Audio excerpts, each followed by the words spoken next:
მოგესალმებით ეთერშია დასოტევის საინფორმაციო გამოშვება დღის მთავარ სიახლეებს მარია მელიავა გაგაცნობთ. ყველა კითხულობს რა არის გეგმა. გეგმა არის ერთი და უალტერნატივო ახალი არჩევნების სხვა მშვიდობიანი გამოსავალი არ არსებობს თუ არა არჩევნები. ამის შესახებ საქართველოს მეხუთე პრეზიდენტმა სალომე ზურაბიშვილმა რუსთაველის გამზირზე აქციაზე სიტყვით გამოსვლისას განაცხადა.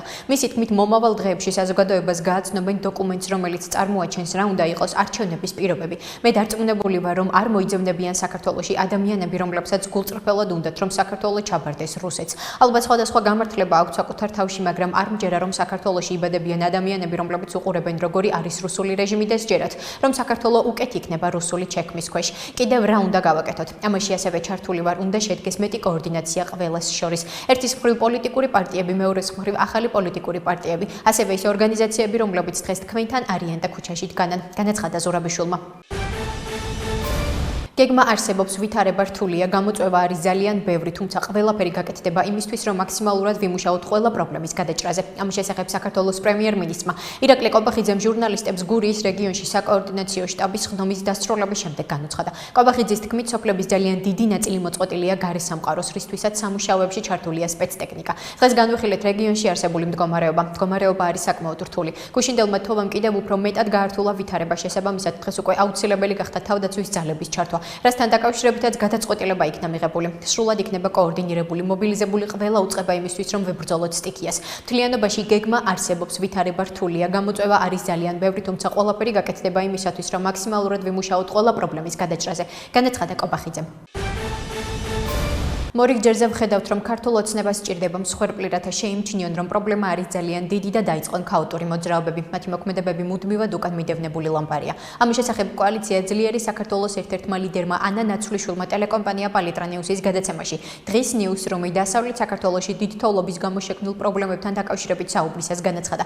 ნაცვლიშვილი ქართული ოცნების ქმედებებს დანაშაულებრივ გულგრილობას უწოდებს. ამასთან ნაცვლიშვილი ასახელებს არსებული პრობლემების სამ მიზეზს და საკითხებს, რასთან დაკავშირებითაც ქართული ოცნებას ცოდავს. მისი თქმით ესენია კორუფცია, კომპეტენციის ნაკლებობა და ის, რომ ქართული ოცნების ამოცანა არის არა ადამიანების დახმარება, არამედ პროპაგანდა, რომ ხალხმა სიმართლე არ გაიგოს და არ აღშფოთდეს. რაც შეეხება ქართული ოცნების შეფასებებს, რომ მოხალისეები სტიქიის ზონაში სამოშალო სამსახურის მუშაობას აფერხებენ, ნაცვლიშვილი ამბობს, რომ ეს სამარცხვინოა. ახალი არჩევნები ეს არის საქართველოს პოლიტიკური კრიზისის განმუხტვის ერთ-ერთი მნიშვნელოვანი ეტაპი. ამის შესახებ ერთიანობა ნაციონალური მოძრაობის წევრმა ხატია დეკანოიძემ საქართველოს მეხუთე პრეზიდენტ სალომე ზურაბიშვილის განცხადების შეფასებისას ჟურნალისტებთან აღნიშნა. მისივე თქმით, ახალ არჩევნებთან ერთად მნიშვნელოვანია რეჟიმის ტყვეების გათავისუფლებაც. ახალი არაფერი არ უთქვამს სალომე ზურაბიშვილს. ახალი არჩევნები ეს არის საქართველოს პოლიტიკური კრიზისის განმუხტვის ერთ-ერთი მნიშვნელოვანი ეტაპი. არჩევნები და რეჟიმის ტყვეების გათავისუფლება. ამიტომ ეს არის ის, რაზეც არა მხოლოდ ის, არამედ საუბრობს ყველა ადამიანი, რომელსაც აწუხებს საქართველოში იმ რეჟიმის არსებობა, რომელიც არსებობს. ვფიქრობ, რომ ახალი არჩევნები არის აუცილებელი დღეს საქართველოში, განაცხადა დეკანოიძემ.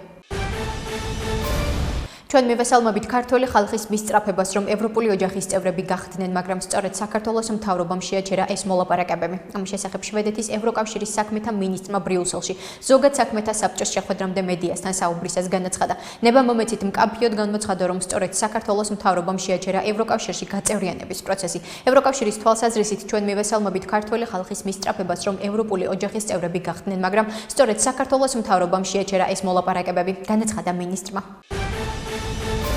ჩვენ ვერ ვხედავთ საქართველოდან პოზიტიურ ამბებს და ჩვენი ელჩის მიმართ ბოლო უსაფუძვლო ბრალდებები მხოლოდ ამ ფაქტს ადასტურებს. რა თქმა უნდა, ჩვენს ელჩს აქვს ჩვენი სრული მხარდაჭერა. ამის შესახებ ევროკომისიის საგარეო და უსაფრთხოების საკითხების სპიკერმა ანიტა ჰიპერმა ბრიუსელში ინტერპრეს ნიუს განუცხადა. მისი თქმით, ევროკავშირი იმ ქართველების გვერდით დგას, ვინც საერთო ღირებულებებისთვის იბრძვის. 2025 წლის 26 თებერვალს საქართველოს სახალხო დამცველი ლევან იოსელიანი მიგრაციის საერთაშორისო ორგანიზაციის ხელმძღვანელს საქართველოში ლარს იოჰან ლოუნბეკს შეხვდა. აღნიშნული შესახებ ინფორმაციას ომბუდსმენის აპარატი ავრცელებს. მათივე ცნობითი გაცნობითი ხასიათის შეხვედრაზე საქართველოში მიგრანტთა უფლებების დაცვის საკითხზე ისაუბრეს და სახალხო დამცველის აპარატის მიერ ამ მიმართულებით ბოლო წლებში განხორციელებული საქმიანობა განიხილეს. ინფორმაციის მიხედვით მხარეები ასევე მრავალწლიანი თანამშრომლობის გაგრძელებასა და გაღრმავებაზე შეთანხმდნენ. რიკოთის მონაკვეთისას 51 კილომეტრზე დასრულდა ჩამოწოლილი ზვავისგან გზის სავალი ნაწილის წმენდის სამუშაოები და ავტოტრანსპორტის მოძრაობა სრულად აღდგენილია. ინფორმაცია საავტომობილო გზების დეპარტამენტი ავრცელებს. ზვავის ჩამოწოლის შედეგად არავინ დაშავებულა. ინტენსიური თოვის გამო რიკოთის საავტომობილო გზის სრულ მონაკვეთზე სპეციალური ტექნიკა უწყვეტ რეჟიმში აგრძელებს გზის წმენდის სამუშაოებს.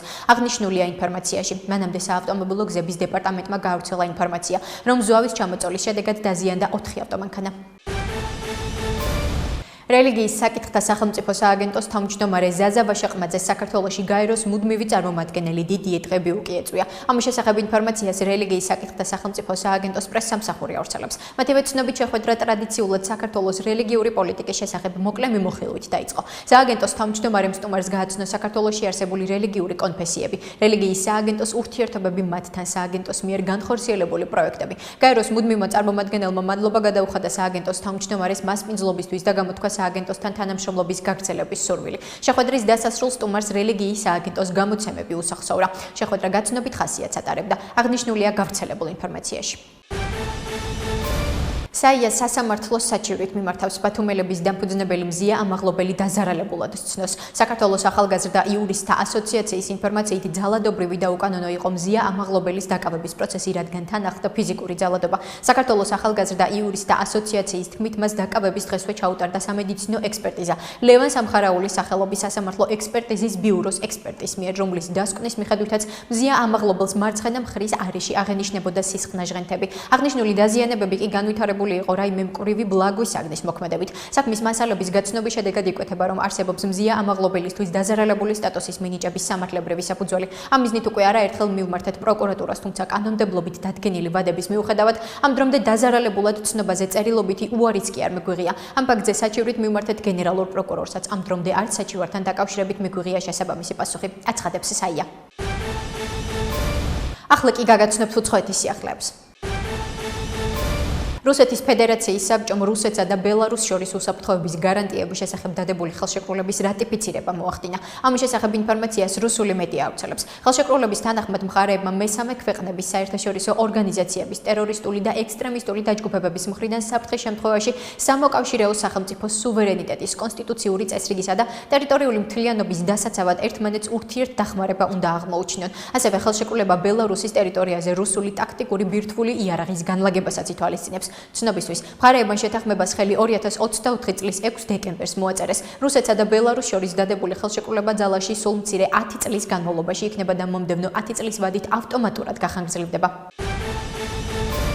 იშვიათი ლითონების შესახებ ამერიკის შეერთებული შტატებისა და უკრაინის შეთანხმება კარგი ნიშანია. ამის შესახებ ლიეტოვის საგარეო საქმეთა მინისტრმა განაცხადა. უკრაინა და აშიში ერთ-ერთ სტრატეგიულ სექტორში ბუნებრივი რესურსების მოპოვებისა და გადამუშავების სექტორში თანამშრომლობით დაინტერესებულები არიან და ეს კარგი ნიშანია, რადგან ორივე ქვეყანა მიიჩნევს, რომ ამ სფეროში ჩართვა და ამით მომავალი თანამშრომლობის პირობების შექმნა შეუძლიათ. განაცხადა ბუდრისმა. მისი თქმით, უკრაინას მოლაპარაკებებში იმის ძალა ჰქონდა, რომ ის პირობები არ მიეღო, რომლებიც ნაკლებად მისაღები იყო. ვფიქრობ, ევროპის როლი მნიშვნელოვანი იყო, რადგან ჩვენ უკრაინელი კოლეგები დავარწმუნდით, რომ არ მიეღოთ ის, რაც მათ ევროპულ ინტერესებს არღვევდა. უკრაინელებმა რუსების მიერ გაშვებული 110 დრონი ჩამოაგდეს. ამის შესახებ ინფორმაციას უკრაინული მედია ქვეყნის საჰაერო ძალებზე დაყრდნობით ავრცელებს. მათი ცნობით, სულ რუსულმა ძალებმა უკრაინის მიმართულებით 177 დრონი გაუშვეს, რომელთაგან 110 უკრაინის თავდაცვის ძალებმა ჩამოაგდეს, ხოლო 66 უკრაინის ტერიტორიაზე გაუჩინარდა. მტრის თავდასხმის შედეგად კიევის, ხარკოვის, კიროვოგრადისა და სუმის ოლქები დაზარალდა, აცხადებენ უკრაინის საჰაერო ძალებში.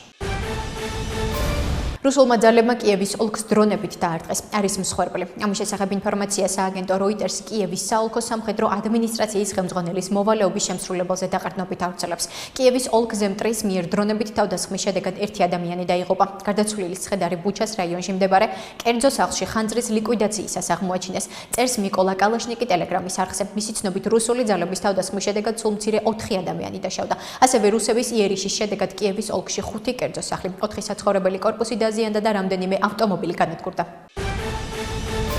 ასეთი იყო მიმდინარე სიახლეები მომავალ შეხვედრამდე.